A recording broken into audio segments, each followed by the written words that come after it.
I just want to have a look on four aspects of digitalization of the flight.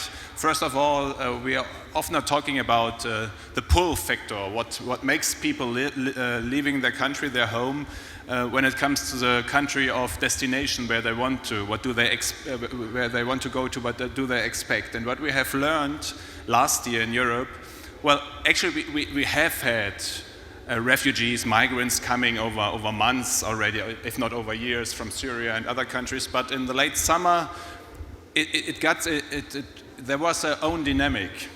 And actually it was the mobile phone that made it possible, because the news, I mean, they all are on WhatsApp, Facebook, Twitter, and the pictures, the movies, for example, of the people cheering in the train station of Munich when the refugees arrived, they were spread all over the world just within seconds. And people said, well, why are you still at home? Come as well, writing back to the family or to friends. And so we all underestimated this impact of mobile phones, of the pictures that made more and more people coming. And that was something we haven't seen before in Europe and I think worldwide. Second, well, you want already? I just said like there were measurable effects on both the selfie with Chancellor Merkel and the refugee welcome hashtag.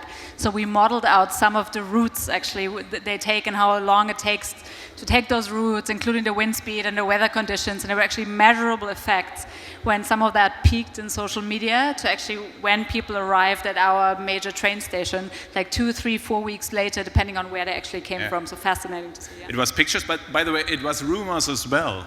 There were people, smugglers, telling the people, if you make it to Germany, you get a house, you get a piece of land, you get a job, whatever, just to make them paying the fee. And that was spread around as well. Our embassies told us, to Bangladesh, to Pakistan, from everywhere.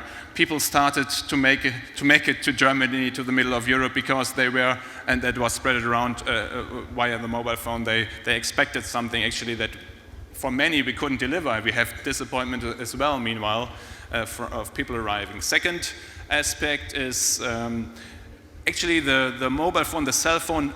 Every refugee, every migrant is armed with a cell phone. Everyone has one, and it's their life insurance. Because we just realized GPS, for example, just knowing where I am, what is the right route to go. Of course, they had WhatsApp groups, whatever, and as soon as on a certain point, the authorities started to close the border, everyone knew it within seconds, and they changed the direction. So it was as well a tool, or survival kit, however you want to call it, for the flight, and supported them on the way. The third aspect is, and that brings us to integration, how do we deal with it in Germany and in Europe? 2 million refugees, migrants in a Europe of 500 million people shouldn't be a problem. But 2 million in just 3 countries, in Sweden, Austria, and Germany, and 1 million of them just in Germany within just some weeks, that is a problem.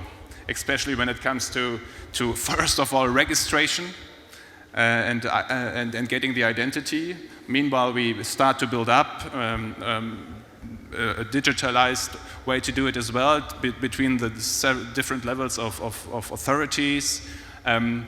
We learned as well, especially for security reasons, just collecting data is not enough if it is not reliable data you are dealing with. We had many people faking their identity, faking their country of origin.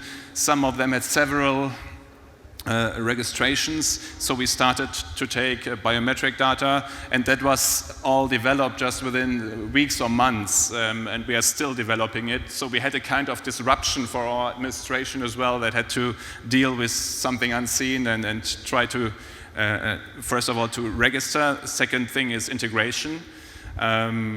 We have many new apps by companies, by private people, and meanwhile by our authorities as well, by the for example, the Goethe Institute, which is actually an institute for promoting German culture abroad, or some ministries, or what is it actually, the Federal Agency for Work.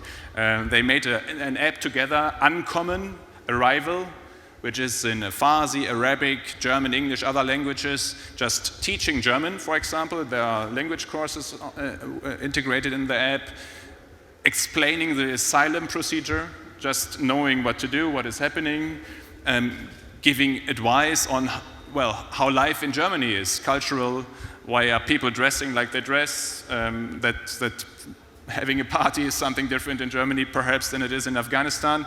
So we use apps, digitization to integrate, to support people to find their way into our society, and we have more and more apps actually that are developed and which are very helpful, especially when it comes to education, to language, and to banking the refugees, by the way, because we are paying social benefits to them, and it's not easy if there is no bank account. And on the other way, we have money laundering laws, and we need to find the right balance between this, which brings me finally to the fourth aspect, and that is actually fighting the causes for flight, for leaving a country. It's, of course, if it is war, that's clear, but for many, it is the economic situation of the country as well, and what can we do to improve that one? And the whole continent of Africa, every second one is younger than 20, every second.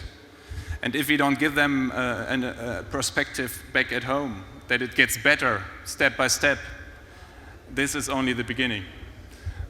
Because meanwhile in every small African town you can see how we live. And so we use it for our development policy as well. We have several projects, just 3 short examples.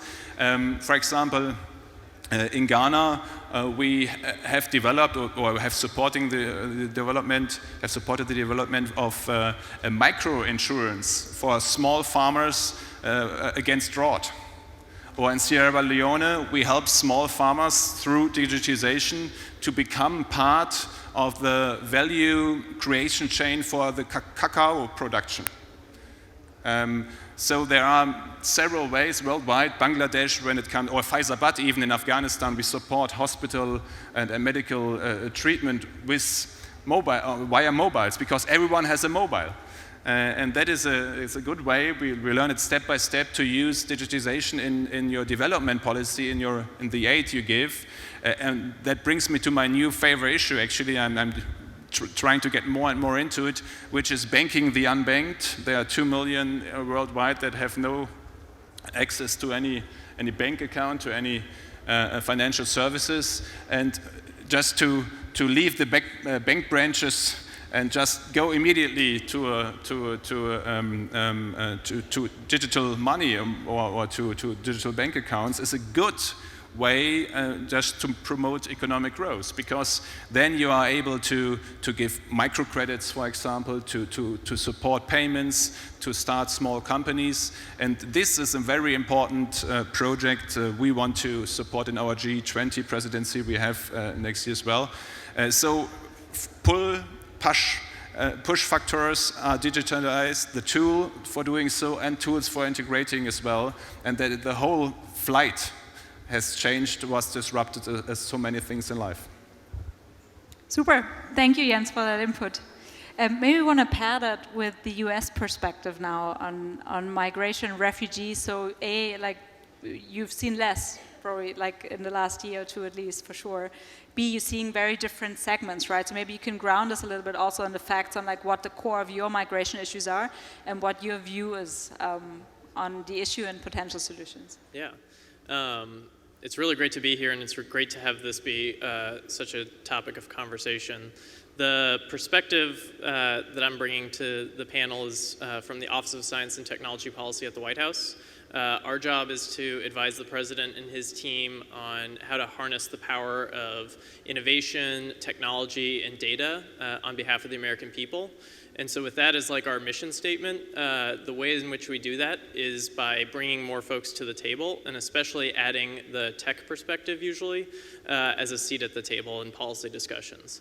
And so when we're looking at this refugee humanitarian crisis, the perspective that our team is bringing to the conversation with our colleagues across the building is how can the broader science and technology community contribute, and how do we get more folks on the solution side of the equation engaged. And so what we're looking for on the US side is how do we ask the private sector for more than just financial contributions? And specifically with the tech and civic tech community, what are the ways in which we can be more open for business as a government that allows folks to engage and work on this topic?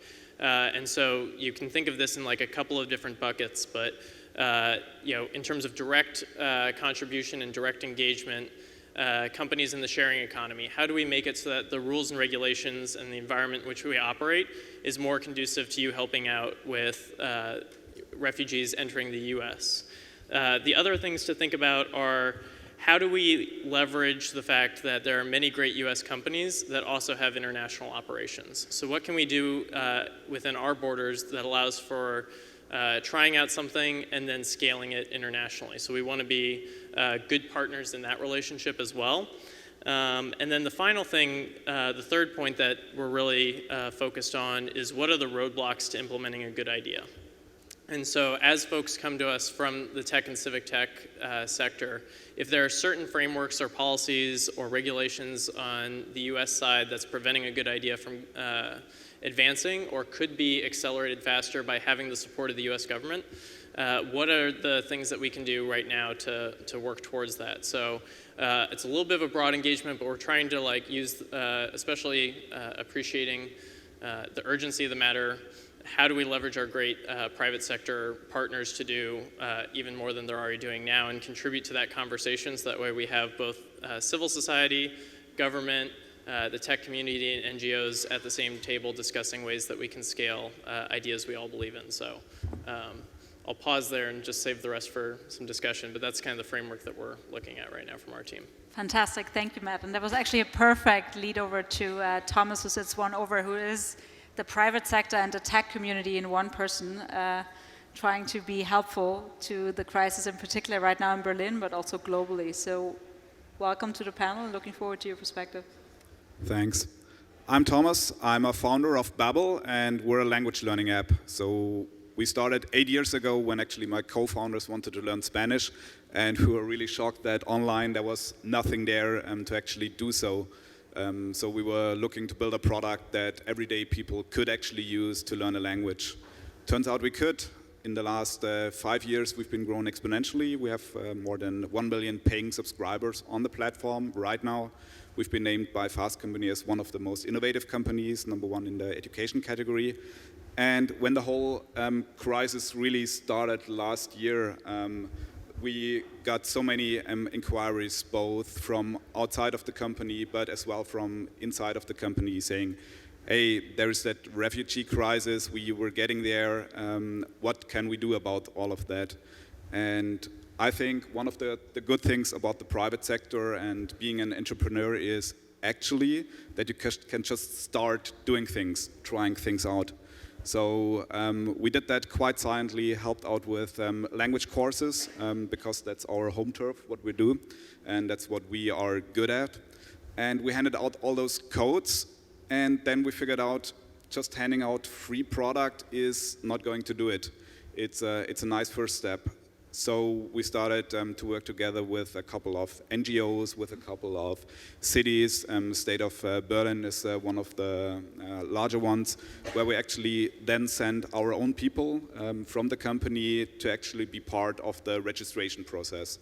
And that helped us to understand the whole processes and the whole products that would be needed for this thing much, much better than just going out there.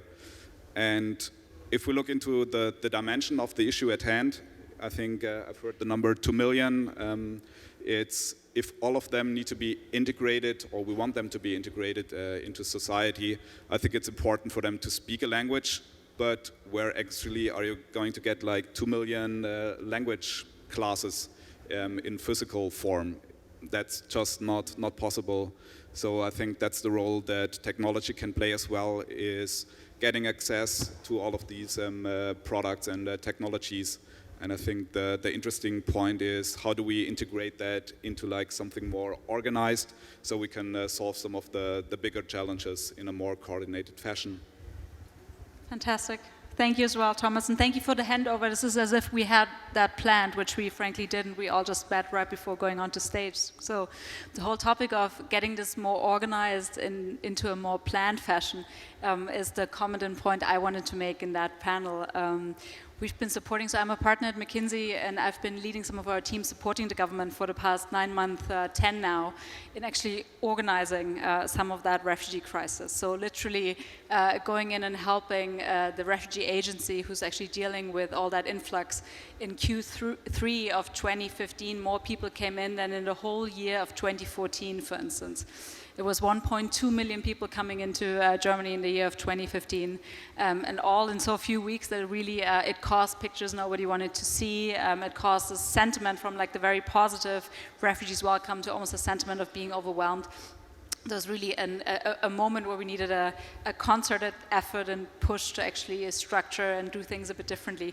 And we've had the privilege to help on 3 dimensions, and I'll talk you through those, and I'll always speak to the points on where digital, while this being a very real and very hands-on effort, so this is not so digital in such, but there were elements of digital that actually made it better and that actually helped us to really leap on some of the dimensions where we've been struggling, and I'll touch upon those really quickly.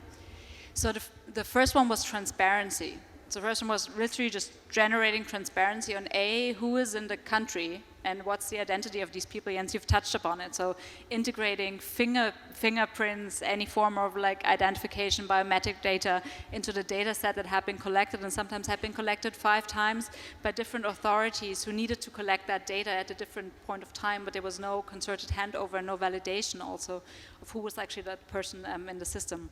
Also transparency on where these people are at in the asylum procedure. So where are these batches? How many of them have actually already applied for asylum and they only need a last interview, a last document, or last certificate? How many are still waiting for application? Where do they sit? How far out are their appointments? So really just organizing the flows first and generating one data backbone of transparency to understand and be able to manage these cohorts with that ID card, the national identity as a manifestation, if you will, of that organization of people who are in the country now that are being registered, organized, and somehow channeled in an orderly fashion. So that was about the people who are already in the country. When Dominic was introducing our panel, and this is one of my favorite elements of the work, was actually the predictive modeling. So there's a connotation around understanding who actually comes in 2 to 3 weeks, as opposed to being surprised every day at your respective train stations and trying to organize structures and help as fast as possible.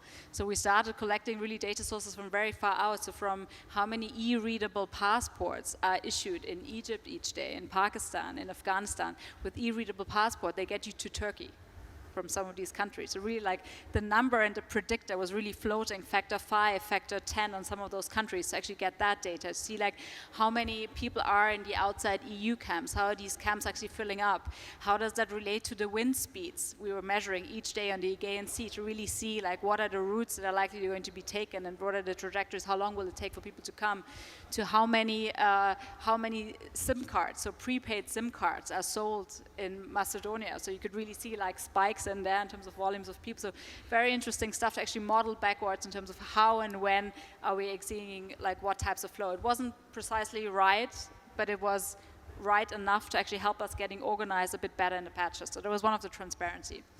The second one was in the asylum process per se, so asylum core. So how do you actually make this more efficient? And actually, how do you make it better? So really enhance the quality of the asylum process. In the beginning, when the influx came, average processing time was around 5 months. And there's now a system that the government has led the design of and co-designed that actually brings processing time for about 50% of people down to 48 hours. So imagine from like 5 months down to 48 hours. And this was taking lots of waiting time out, taking lots of handovers out. There was like as well like digital in the handovers, but it's also frankly just making better use of the resources and coordinating some of the resources much better. So the decision makers, some of the very core elementary resources that are always a bottleneck, but so are also the interpreters, for instance.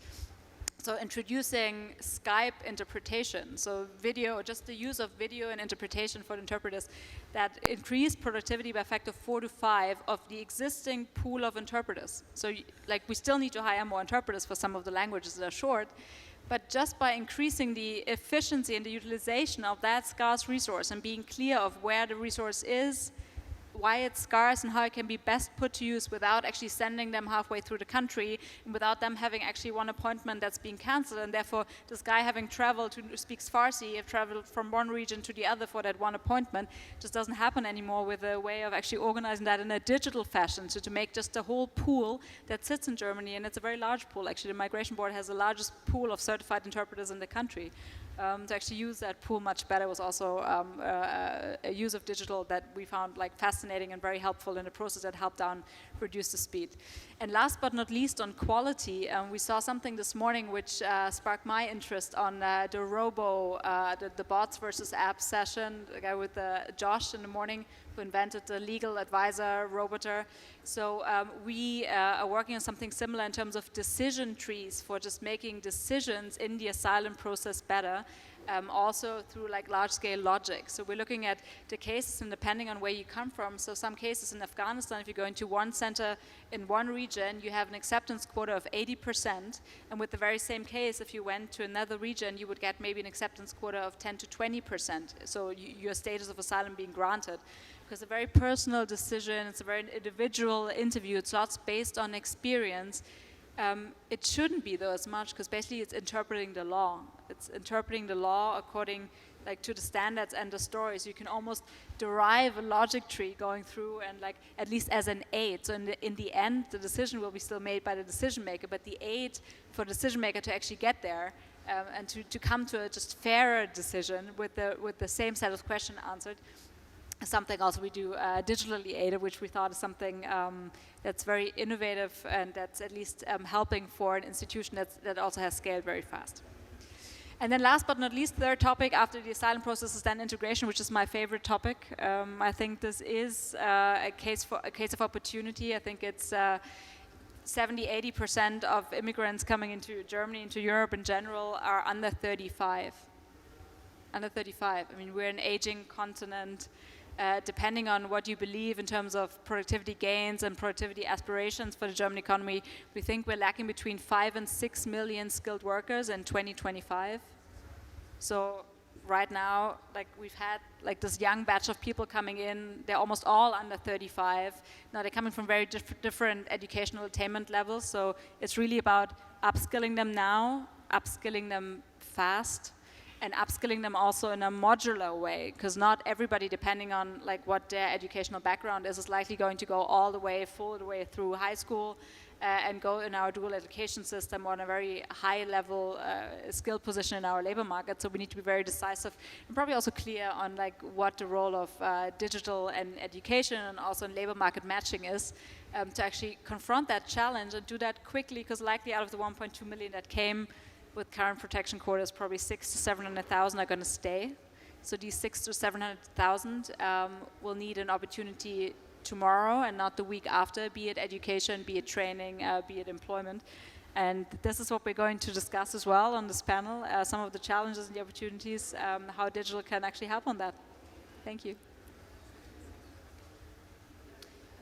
So I'd actually love to open with my first question on the challenges and the opportunities, and maybe Matt, to you first, because that point of like involving the private sector and how to actually learn from the private sector other than just asking for funds. How do you do that, and what are your markers for like who to select, who to address, who to like push for some of those situations to actually go into?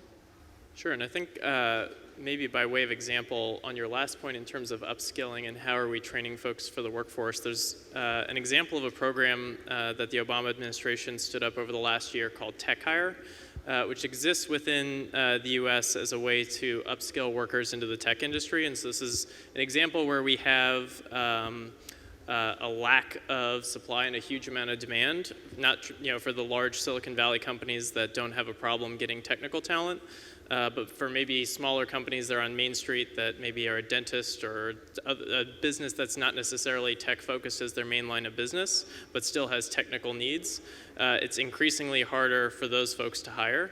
And so something that we've done in the US context is stand up this Tech Hire program, which pairs local incubators and training boot camps, coding boot camps, with a community of technical folks and then local government buy-in. And what that does is when you have all those ingredients in the same mix, is we're able to, instead of having folks go through a traditional computer science degree that takes a number of years, we're able to put folks in a 3-month program, and the average salary coming out of that is $76,000.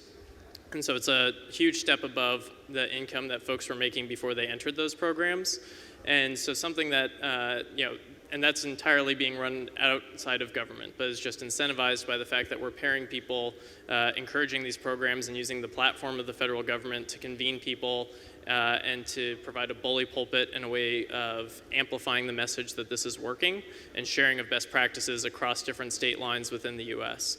And so in addition to the direct outreach to the private sector, we can also use existing programs that exist within US and German government to help our citizens right now and apply those same techniques to incoming refugee populations. So I think that's one example of something that we're looking at as well. Can I ask a follow-on on that? Yeah. Because from the German context. So we see about 10 to 20% of people coming in who have relatively high skills, right? So who have something that's comparable to our academic education, or who at least have like graduated high school and did something that's close to our formal dual system.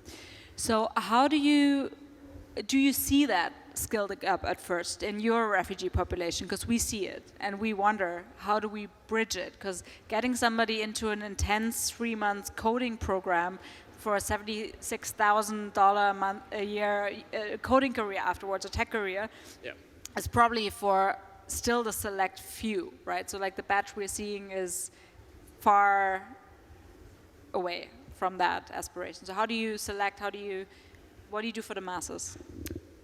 It's a great question. I think the overall point that I think we're approaching that with is just to the extent that there are already private sector-based companies that work on workforce training and upskilling, what we're looking at is for partnerships there where we can include them in the mix and pair them with other companies that are interested in supporting in different ways. And so the idea is that in the tech community and the science community side, if there's folks that have models that are working, we could pair them potentially with other folks that are interested in just doing that financial contribution. So there's folks outside of government that are playing that coordination and matching role, but we want to scale that outside the tech community. I think our focus is really on like those technical skill jobs and those relationships that we already have with folks that are doing coding boot camps. And so it's a little bit of a broader question across our team of colleagues as how other sectors will benefit from that same kind of model. Super. What's the volumes that are going through your programs right now? So it's in 50 communities across the U.S. and there's a few dozen different coding boot camps that are each relatively increasing in their volume, but some classes are 1,000 students per year. Oh, wow. And others are in the dozens or a couple hundred. So it's an emerging trend that we're seeing, and we're trying to support it because of what we're seeing as a huge success story here too. Great, thank you. Yeah. Jens, to you. So how do you see the skill gap we are seeing a bit in the refugee population? So what's your view on where to start? What's your view on what's the angle technology can have? Because programming jobs for all would be fantastic, but probably from what we're seeing is maybe not so realistic right now. Well, I think we do overestimate the skills that people bring with them when you're 20 years old from Syria, and in the last 5 years there was war, what kind of qualification could you bring? University, school, whatever. It's not his fault or her, but or from Afghanistan where was war now, I don't know, 20, 30 years. So there are many more than we have thought, illiterates. We really have to start from the basics. So language courses, even in their own language, perhaps we should start. But on the other hand, just when it comes to language courses, by the way, money is not the problem right now. We really there's enough money for everything, but teachers. We don't have enough teachers for all the language courses we need. So apps are very helpful, at least to support the whole process and to make it available for many more people. There are really people desperately wanting this language course, but because many want to work, many want to integrate, many want to learn something, and we can't offer it because of the big numbers that just is there. So there is a chance, especially when it comes to the basics, to get the basic skills, the language. But then, when it comes to integrating into the labor market, especially to the more when you need more skills, you can't do it just by apps or digitization. You need to do it on work. You need to do apprenticeships, internships, whatever, and then step by step. We don't think that we will. Well, there is as well experience. We know actually that we won't be able to integrate more than 50% of them within the next 8 or 10 years. So it's really something that needs time. We want to do it. We are really investing in it. We know that digitalization can support it, but we shouldn't think it's done in three months or some weeks. That will really take time. If I can add something, what really was changing, by the way, as well, when you described what we all did in the administration, actually administrating the process, the Germans overcome a bit their historical approach when it comes to data security. Because till then it was unthinkable that we have data exchange, personal data, between the federal level, federal authorities, the federal state level, and the municipalities. It was unthinkable in Germany because of our history and whatever. There were really laws that made it impossible registrating someone on the border, and then when he is in the north of the country and is dealing with the municipality, that it is the same database. And just within weeks, finally, for the first time, we were able to change data protection laws just to make it possible to make it easier for the people actually to have more data exchange between the governmental levels actually we have. And perhaps when we learn now that it really brings many advantages when it comes to fastening or tighten up procedures and for registration. Perhaps we learn from all this that we can do it in other areas as well of administration. Because I mean, when it comes to Facebook or whatever, it's all no problem. But as soon as the state involved, Germans get quite historical. Which brings me to a last aspect: identity. You mentioned identity. Almost every one of them arriving has actually, how would you call it, technical identity or online identity. I think most of them are on Facebook, Twitter, wherever, but they have no state identity. When it comes to the passport, some of them don't want us to know. That's true as well, because they know, for example, Syrians, for a Syrian, the process to be accepted as a refugee is much more easier, obviously, than it is for someone from Bangladesh. So everyone claimed to be a Syrian. Then we said, well, if you just have Ethiopian emails and messages on your mobile, and we made it possible to control it, it's not very likely that you are from Syria. So we use it as well to identify people, at least to get the country of origin. But the question is, how can we perhaps, when it comes to banking, for example, with all our money laundering laws, the technical identity or the online identity that is there, when we actually need an official identity, and is that a way to bring it? Is there a way to bring this together? I'm not sure if we will solve this one, but we are thinking about it. Thank you for actually mentioning that, and in particular, like the second to last point you just made on the external shock that actually brings people together. I really think it's opportunity. I think it's opportunity for government to do things differently when we've tried it out once and we actually realize that it's actually very efficient, it's actually good for the people and it's good for moving stuff along. And I think in particular on education, I would love to circle back to you. For instance, education is such a political field and it's such a difficult, fragmented field. bringing digital into education at scale. Right now, we almost have no alternative but doing that. If we just want language education or education per se, so integration courses, education for kindergarten, just like the school classes for the under 18-year-old ones, about 200,000 of the refugees who will get a positive title, so 200,000 of them are under 18. So they would all need a place in a school. And we have one of the best school systems in the world. It's a huge opportunity actually to integrate them, and it's an imperative almost to do it. At the same time, 200,000 more kids in our current schools is actually not so easy. It would equate to 12,000 more teachers if you wanted to keep the student-to-teacher ratio. Of course, we can't fully keep it, but there needs to be. We can't, like, even if we activate every single retired teacher in Germany and like have some form of broader classes in schooling, that will not be sufficient. So also I think in education, this could be a huge opportunity to giving digital education actually a push and rethinking a bit delivery in classroom, out of classroom, what's actually something that's done by a traditional teacher in a very traditional Humboldtian system, and what's actually something that maybe doesn't need to be done by a teacher all the time, and that actually works well if it's delivered electronically, if like a tutor is just correcting and the teacher's moderating the discussion. So all these things, I think, opportunities to think about under this external shock as pressure. I could go on forever on health, on labor market integration, on matching, on modular upskilling.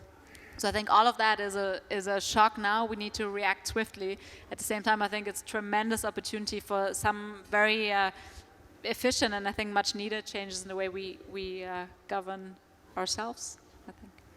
Yeah, I think that's a very good example to have like pressure and external deadlines or external pressure always helped like companies and projects to actually get to a result. And I think I'm agreeing. I think that's a huge opportunity to actually learn languages or to learn anything. Yes, obviously, like the best thing for most people probably still is to have like one teacher in a one-to-one setting that explains you everything. But then again, it's just not something that is feasible from a cost perspective. So I think what government and policy making, I think, could be doing and should be doing is to figure all those elements that haven't happened in the last 5 years, 10 years. With mobile devices, you're seeing so much innovation where sometimes it's not really clear how to use it, but how to actually combine all of these things in a better way. I think that's the very, very interesting question to switch between a teacher-led curriculum and like digital sessions on the devices. Do you have an example? So something you've seen that already worked particularly well? Is there something we should be aware of? Scale, transport?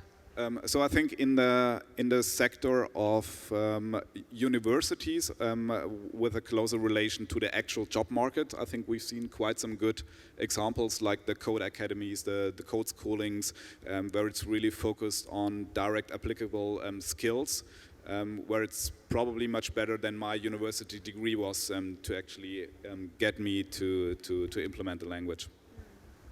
I think the whole skill versus degree discussion is also going to be a very interesting one that's full of opportunity, because right now if we want to upskill people fast, it's fast about skills. So in 9 weeks to like the relevant skills for the market, 6 weeks.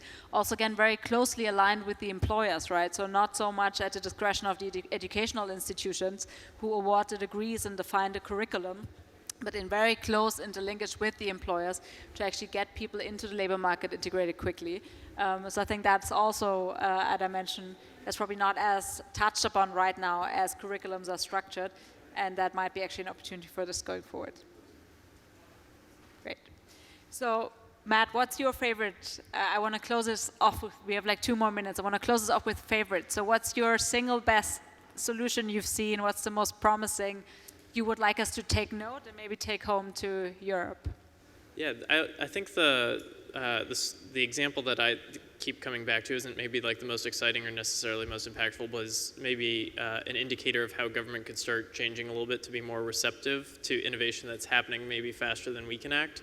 I really like, Thomas, how you're saying like we can you can just start doing something and testing a solution a little bit faster than the government side of the equation can. And so I think to the extent that private sector is able to go faster, find a minimal viable product, and then start scaling that is really exciting. In the US context, there was a small business owner that developed basically a remote-controlled buoy, a little floating buoy that basically would, from the shore, a driver could drive it out into the ocean and have it go alongside a raft filled with refugees. And if someone fell out, they could just hang on the floating buoy, and then they would remote control it back to the shore. And it's in a small-scale prototype. I think they've sent out a dozen so far, but our Small Business Administration on the US side saw that company took off with a small business loan from the US government side.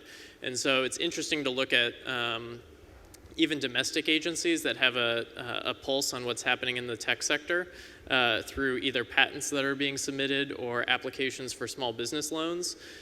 When we see application to something that's a humanitarian crisis, could we jump in there and help them scale from that minimal viable product into something that maybe impacts more people? And so that's something that's top of my mind kind of coming off this conversation. Super. Thank you, Matt. Jens, last but not least, anything you're taking away from this panel, from today's discussion on what's an exciting solution, what has potential, anything you want to take home to Germany? Well, what I'm thinking about, what I just said in the introduction, what really is more and more in my mind is not just talking about integrating and dealing with the refugees in Germany or in Europe, those who arrive, but what can we do to avoid them to want to leave their country? How can we bring growth and perspective to these countries? And just financial inclusion, for example, what I just learned within the last weeks, what is going on in Africa. And more entrepreneurs just starting in Africa itself and doing business together with companies from Europe or the US. And it's a big chance to finally bring some perspective to areas where actually there was never ever any infrastructure. There are more people having a mobile phone than having electricity in Africa. So that's the big chance actually to get more development and more perspective there. And I really want that we focus more on this, and that could perhaps be another big issue for DLD. Absolutely, couldn't agree more. We should have the next session about that. Thank you all for being here. Thank you for listening. We realized we were the last session between, you and dinner and the party, I guess. So thank you for being here with us and discussing. And we wish you all a great party tonight.